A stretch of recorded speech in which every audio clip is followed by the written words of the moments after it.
Is vapen gevaarlijk? 40% van de Limburgse jongeren denkt van niet. In 2024 bevroeg U Antwerpen 11.000 middelbare scholieren van minstens 14 jaar over verslavende middelen. Onder hen 1522 Limburgse scholieren. Wij konden die resultaten inkijken. 40% van de Limburgse jongeren geven aan ooit gevaped te hebben. 26% doet dat af en toe of vaker. En 9% van de Limburgse jongeren vapet zelfs dagelijks. Ter vergelijking, slechts 14% van de jongeren zegt ooit gerookt te hebben. Gen Alpha lijkt de sigaret dus ingeruild te hebben voor de vape. De vape creëert een hele generatie nicotineverslaafden, zegt Ellen Wendt, tabacoloog in het Sint-Franciscus ziekenhuis in Heus de Zolder.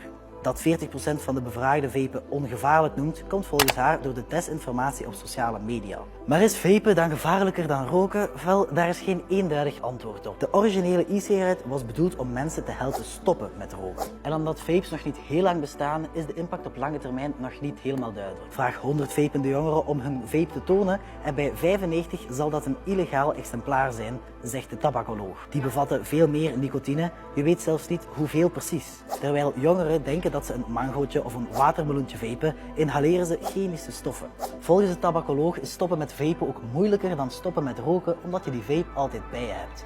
Op school, in de auto, op het werk en daardoor weten veel jongeren niet hoeveel ze juist vapen. Ze zegt dat vapen ook meer getolereerd wordt dan roken. Veel vinden dat je voor het vapen ook niet naar buiten moet gaan. En dat maakt de stap naar stoppen veel lastiger.